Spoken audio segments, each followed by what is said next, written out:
Sabe aquele personagem de videogame super fofinho? Aquele que parece a coisa mais inocente do mundo? Pois é, no fundo ele pode ser um verdadeiro demônio. Hoje a gente vai desmascarar alguns dos favoritos da galera e revelar os segredos bem sombrios que eles escondem. A pergunta que fica é essa, né? Será que por trás de uma carinha bonitinha pode se esconder algo bem monstruoso? Olha, a resposta pode surpreender bastante gente. Então, vamos fundo nisso. Bom, vamos começar com aqueles que estão ali na nossa cara o tempo todo, mas a gente nem percebe. Sabe, personagens que parecem uma coisa, mas quando a gente cava um pouquinho a história deles, descobre algo muito, mas muito mais sinistro. E o nosso primeiro caso de estudo, digamos assim, vem de um jogo que, nossa, bombou demais. Genshin Impact. Quem joga com certeza conhece a Paimon, né? Aquela companheirinha pequena, super falante que tá sempre por ali. E é aqui que a coisa começa a ficar interessante. Porque olha só o contraste. No jogo, ela é toda fofinha, serve de alívio cômico, é a famosa comida de emergência. Mas o nome dela vem de um lugar bem mais antigo e bem mais sinistro. E pode acreditar, Paimon não foi um nome escolhido por acaso, não. Pois é, Paimon é nada mais, nada menos que o nome de um rei demônio.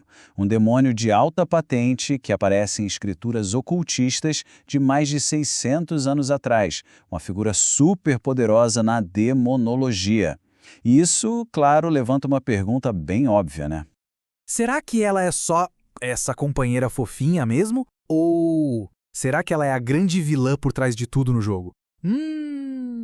Claro, nada foi confirmado oficialmente, mas só essa possibilidade, que é bem bizarra, já alimenta um monte de teorias e discussões na comunidade de fãs.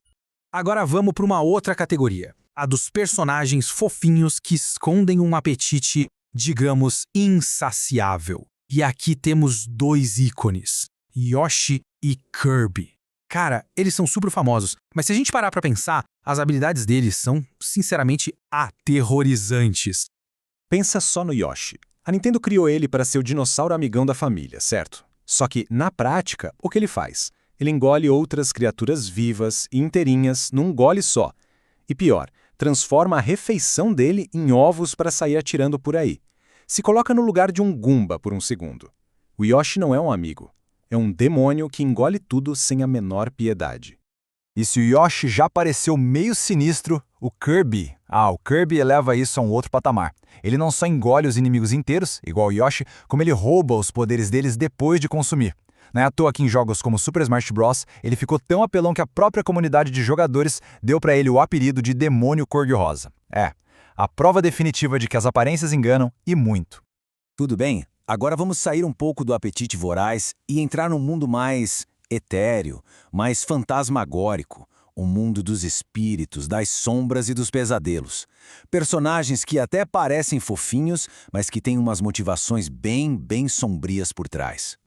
Sempre tem aquela história de que Pokémon é coisa do diabo, né? Bom, olhando pro Gengar, a gente quase começa a entender de onde isso vem. Dá uma olhada nessa descrição oficial dele direto da Pokédex de Pokémon Moon. É de arrepiar. O bicho era humano e agora ele tenta criar um companheiro de viagem tirando a vida de outras pessoas. Que bizarro.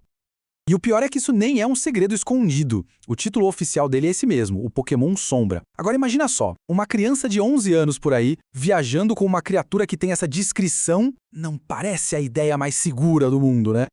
Falando em dualidade, em Kingdom Hearts isso é super explícito. De um lado tem os Dream Eaters, que são esses espíritos super fofos, coloridos, que ajudam na batalha para salvar os sonhos. Mas, para cada um deles, existe uma contraparte sombria, os Nightmare Eaters. São tipo os primos malignos deles, que existem com o único objetivo, plantar pesadelos e destruir os sonhos. É uma fofura que já vem com um lado bem perigoso.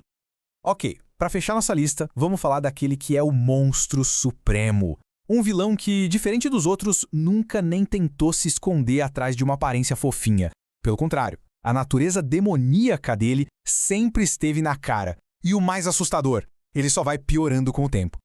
Estamos falando do Ridley. Claro, um dos maiores vilões de Metroid. Ele nunca teve nada de fofo. Desde a sua primeira aparição, ele já tinha cara de demônio. O ponto aqui não é o disfarce, mas sim a evolução dele, que vai ficando cada vez mais e mais monstruosa.